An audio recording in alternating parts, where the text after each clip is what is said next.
Hello friends, welcome back to my channel SSA Cooking World.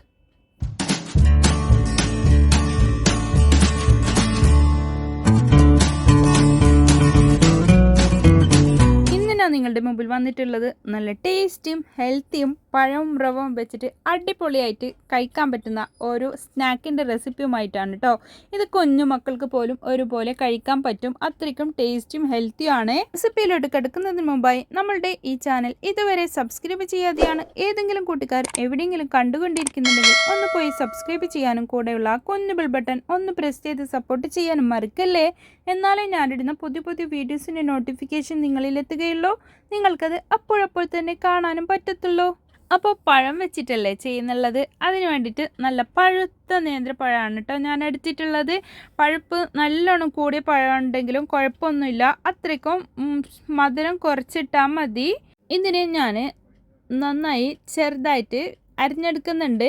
നമ്മൾ സാധാരണ മറ്റേ പഴത്തിലൊക്കെ ചില്ലിയൊക്കെ ഉണ്ടാക്കുമല്ലോ, പഴം ചില്ലിയൊക്കെ നമ്മൾ ചില്ലി എന്നാണ് പറയുന്നുള്ളത്. ആ ഷുഗറും മറ്റ് തേങ്ങയും ഇതൊക്കെ ആക്കിയിട്ട് ഉണ്ടാക്കുന്ന അതിനെ ഞങ്ങൾ ചില്ലിൽ കായ്ച്ചില്ലി എന്നാണ് കേട്ടോ. അപ്പോൾ ഇത് 6 kg കീലാണ് കേട്ടോ ഞാൻ ഉണ്ടാക്കുന്നുള്ളത്. അപ്പോൾ അതിന് നമുക്കൊരു പാന് അടുപ്പത്ത് വെച്ച് കൊടുത്തിട്ടുണ്ട്. അതിലേക്ക് 1 ടേബിൾ സ്പൂണ് ഗീ ചേർത്ത് കൊടുക്കാം. അതിനുശേഷം നമ്മൾ ഇതിലേക്ക് ഈ പഴത്തിനാണ് ഇട്ട് കൊടുക്കുന്നുള്ളത്. ഇത് ഇട്ട് കൊടുത്തിട്ടായിട്ട് ഒന്ന് വഴറ്റിയെടുക്കണം.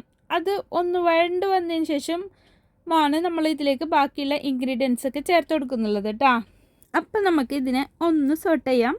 അപ്പോൾ ഇത് നല്ല പഴുത്ത പഴനായതുകൊണ്ട് നല്ലോണം പെട്ടെന്ന് തന്നെ ഇത് വഴണ്ട് കിട്ടുന്നുണ്ട്. നല്ലോണം പച്ച പഴമെല്ലാം എടുക്കുന്നുണ്ടെങ്കിൽ അതിനത്ര മധുരമൊന്നും ഉണ്ടാവില്ല. അതപ്പോൾ കഴിക്കുമ്പോൾ അത്ര വലിയ ടേസ്റ്റായിട്ടൊന്നും നമുക്ക് തോന്നൂല, ഒരു പുളിപ്പൊക്കെ അനുഭവപ്പെടാനുള്ള സാധ്യത ഉണ്ട്. പച്ച പഴത്തിൽ ഇങ്ങനെ ചെയ്യുവാണെങ്കിൽ നമ്മൾ ഇതിലേക്ക് ഷുഗറാണ് കേട്ടോ ഞാൻ ആഡ് ചെയ്ത് കൊടുക്കുന്നുള്ളത്. അപ്പോൾ ഹെൽത്തി കുറച്ചുകൂടി കൂടുതൽ വേണം എന്നുള്ളവർക്ക് ഇതിലേക്ക് ശർക്കര പൊടിച്ച് ചേർക്കാവുന്നതേ ഉള്ളൂ. ബെല്ല പൊടിച്ചിട്ട് ഇല്ലെങ്കിൽ പൊടി തന്നെ നമുക്ക് ഇപ്പോൾ മേങ്ങാൻ കിട്ടുന്നല്ലോ എല്ലാ സൂപ്പർ മാർക്കറ്റിലും. അങ്ങനെ ഉണ്ടെങ്കിൽ അത് ഇട്ട് കൊടുത്താൽ മതി. പിന്നെ ഒരു 1/4 കപ്പിന് മേലെ ഞാൻ ചിരവിയ തേങ്ങയാണ് ഇട്ട് കൊടുക്കുന്നുള്ളത്. തേങ്ങ എത്രത്തോളം കൂടുതൽ ഇട്ടെടുത്തോ അത്രത്തോളം സ്വാദ് കൂടുന്നുണ്ട് നമ്മളുടെ ഈ സ്നാക്കിന്. ഇത് ഏലക്കപ്പൊടിയാണ്, ഒരു 1/2 ടീസ്പൂണ് ഏലക്കപ്പൊടിയും ഈ ടൈമിൽ ഞാൻ ചേർത്ത് കൊടുക്കുന്നുണ്ട്. പിന്നെ മധുരമൊക്കെ ബാലൻസ് ചെയ്യാൻ വേണ്ടിയിട്ട് ഒരു നുള്ളു ഉപ്പ് കൂടി ഞാൻ ചേർത്ത് കൊടുക്കുന്നുണ്ട് കേട്ടോ. അപ്പോൾ ഇതൊക്കെ ചേർത്തിട്ട് നമ്മൾ ഉണ്ടാക്കിയിട്ടാകുമ്പോൾ ഒരു പ്രത്യേക തരം ടേസ്റ്റ് തന്നെയാണ് നമ്മളുടെ ഈ സ്നാക്കിനുള്ളത്. അപ്പോൾ ഇതിലേക്ക് ഞാൻ പിന്നീട് ചേർത്ത് കൊടുക്കുന്നുള്ളത് 1/4 കപ്പ് 1/3 അവ.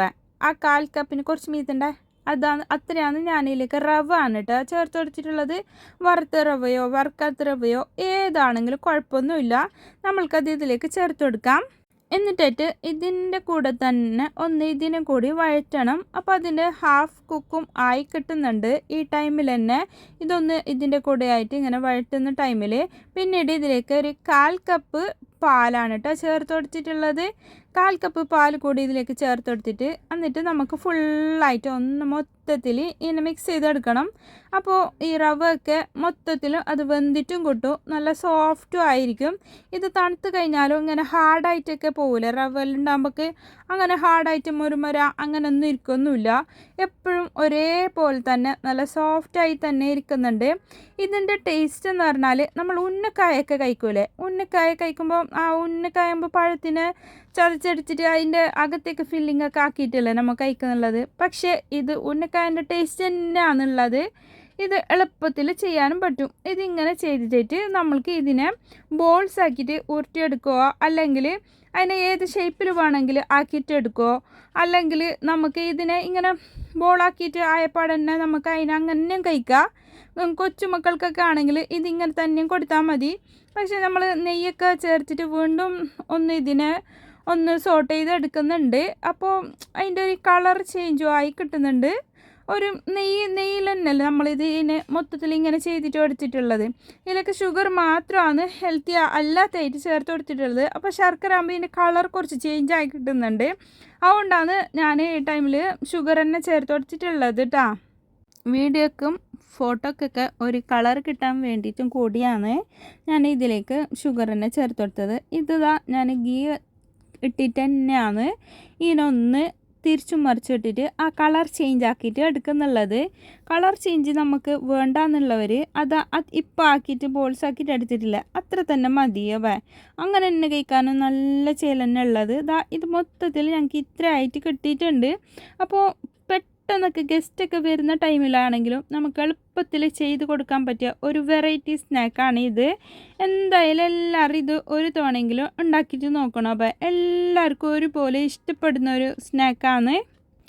നമ്മൾ ഉന്നക്കായൊക്കെ ആണെങ്കിൽ എണ്ണയിലൊക്കെ മുക്കി പൊരിക്കുന്നതല്ലേ, ഇത് നമ്മൾ ഗീൽ തന്നെയല്ലേ, മൊത്തം ഗീൽ തന്നെ ഉണ്ടാക്കുന്നുള്ളത്. ഇതിപ്പോൾ നമ്മൾക്ക് അവോയ്ഡ് ചെയ്യാവുന്നതോ ഇല്ലയോ, ഇത് ഇങ്ങനെ ചെയ്യാതെ തന്നെയോ നമ്മൾക്ക് ഇതിനെ കഴിക്കാം. അപ്പോഴും ഒരേ ടേസ്റ്റ് തന്നെയാണ്. അപ്പോൾ ഞാൻ പറഞ്ഞ പോലെ എല്ലാവരും ഇത് ഒരു തവണയെങ്കിലും ഉണ്ടാക്കിയിട്ട് നോക്കണം കേട്ടോ. എല്ലാവർക്കും ഒത്തിരി ഒത്തിരി ഇഷ്ടപ്പെടും. കുഞ്ഞു മക്കൾക്കാണെങ്കിലും മുതിർന്നവർക്കാണെങ്കിലും ഒരുപോലെ കഴിക്കാൻ പറ്റുന്ന ഒരു സ്നാക്ക് കൂടിയാണ് ഇത്. അപ്പോൾ കുഞ്ഞു മക്കളൊക്കെ പഴം പുഴുങ്ങിയിട്ട് മാത്രമായിട്ട് കൊടുത്തെങ്കിലൊന്നും പെട്ടെന്ന് കഴിച്ചോളണമെന്നില്ല. അപ്പോൾ അതിൻ്റെ കൂടെ തേങ്ങയും അതുപോലെ തന്നെ ഈ റവയൊക്കെ ഇട്ടിട്ടുള്ളതുകൊണ്ട് അതൊരു പ്രത്യേക ടേസ്റ്റായിട്ട് കിട്ടും അവർക്ക്. അപ്പോൾ അങ്ങനെ ആകുമ്പോൾ പെട്ടെന്ന് കഴിച്ചോളും, ഒരു കുഴപ്പമില്ല. എൻ്റെ മക്കൾക്കൊക്കെ ഒത്തിരി ഇഷ്ടപ്പെട്ട ഒരു സ്നാക്ക് കൂടിയാണിത്. അപ്പോൾ ഒരു ടൈമിൽ തന്നെ നമുക്ക് ഒരു പാനിൽ ഇത്ര വലുപ്പമുള്ള പാനൊക്കെ വെക്കുകയാണെങ്കിൽ ഒരു സമയത്ത് തന്നെ നമുക്ക് മൊത്തത്തിലും ഇതിൽ നിന്ന് ഉണ്ടാക്കിയിട്ട് എടുക്കാവുന്നതേലും. അപ്പോൾ ഈസി ആൻഡ് സിമ്പിൾ റെസിപ്പിയാണ് കേട്ടോ ഈ സ്നാക്കിൻ്റേത്. അപ്പോൾ നമ്മൾ ലാസ്റ്റ് അപ്ലോഡ് ചെയ്തിട്ടുള്ളത് കിച്ചൺ ടിപ്സ് ആൻഡ് ട്രിക്സിൻ്റെ വീഡിയോ ആണ്. അപ്പോൾ അതിൽ കുറേ ഹാക്സൊക്കെ ഉണ്ട്, സ്ട്രെയിൻ റിമൂവലൊക്കെ ഉണ്ട്. കാണാത്തവരൊന്നും കണ്ടു നോക്ക്. ഇതുപോലത്തെ സ്നാക്സ് റെസിപ്പീസാണോ അതുപോലെ നമ്മൾക്ക് കിച്ചൺ ടിപ്സാണോ നിങ്ങൾക്ക് കൂടുതൽ ഇഷ്ടം? ഇതും കൂടി ഒന്ന് പറയണേ. എൻ്റെ ഈ റെസിപ്പി നിങ്ങൾക്ക് എല്ലാവർക്കും ഇഷ്ടപ്പെട്ടെന്ന് ഞാൻ വിചാരിക്കുന്നു. ഇഷ്ടപ്പെട്ടാൽ നിങ്ങളുടെ ഫ്രണ്ട്സ് ആൻഡ് ഫാമിലിക്ക് ഒന്ന് ഷെയർ ചെയ്ത് കൊടുക്കാനും ലൈക്ക് ചെയ്യാനും നിങ്ങളുടെ വിലയേറിയ അഭിപ്രായങ്ങൾ താഴെ കമൻറ്റ് ബോക്സിൽ കൊടുക്കാനും മറക്കല്ലേ. ഇനിയും ഒരുപാട് കിച്ചൺ ടിപ്സുമായും റെസിപ്പീസുമായും നിങ്ങളുടെ മുമ്പിൽ വരുന്നത് വരെ എല്ലാവർക്കും bye bye. Thanks for watching.